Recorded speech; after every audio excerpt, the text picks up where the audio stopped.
Marlene, one of the most famous Shiviti people. Marlene writes, can we begin any second Seder preparations on the first day of Pesach? So we're asking about a situation where we live outside of Israel. And we are now, so let's say this year, we had Friday Shabbat. Saturday night was the first Seder, Sunday. And then Sunday, we want to prepare for the second Seder, which is on Sunday night. So this is relevant to those of us living outside of Israel. Maran talks about this, though. He talks about it in the laws of Yom Tov. So in chapter Taf Kuf Gimel, which is 503, I think. I got my Gemara, that's right.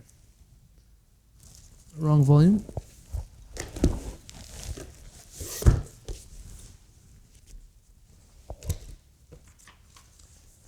Maran writes the following words.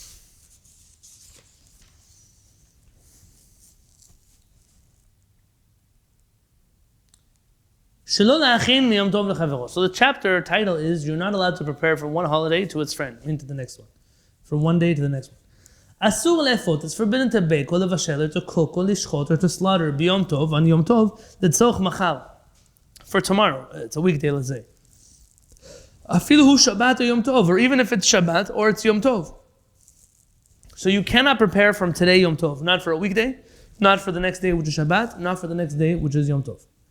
This is relevant even to the Jews in Israel who do 2 days. Even if it's Rosh Hashanah, you cannot prepare from one day to the next day. I think I saw a number of poskim write that, we say that Rosh Hashanah is Kiyom Arich Tadam, it's like one long day. So if it's like one long day, why can I not prepare from one day to the next? Those poskim, they write that we only say it's one long day, for stringency's sake, but not for leniency's sake. You can't, it's one long day, so I can cook from one day to the next. Let's say a woman is cooking in the kitchen. She can fill up her whole pot with meat, even though she only needs one piece of meat. Meaning, she's cooking a lot now. She's going to eat from it at lunch, let's say. But yeah, there'll be a lot left over for the evening. That's fine. And that's only before the meal. But after the meal, you can't say, okay, I'm cooking a pot of meat after lunch, I'll take a bite from it, and I'll leave the rest for the second Seder, but it's not really what's happening. Says Maran, Dehavi harama. That is trickery. It's trickery.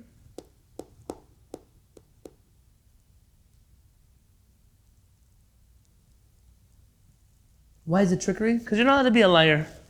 Banim ladonai lo yishakeru. The children of HaKadosh Baruch Hu don't lie. That's what the Pasuk says. What kind of trick is that? In the first case, you'll say, I'm cooking for lunch, so it's good. You make food, sometimes your recipe, you need a lot of meat. It makes the food taste better when there's a lot of meat. You're making a soup with beef, or soup with chicken. You're not going to put the amount of chicken that the people are going to eat at night, because the chicken soup gets flavor from more chicken being inside of it. So that's okay. But to do this, after your meal, I'll take a bite, and then the rest will be for second Seder, it's not allowed. Now, even light preparations, Maran mentioned that even tircha, okay, there are details as halakha. But the bottom line, what is known to me is that we don't prepare from one day to the next. That's what's known to me.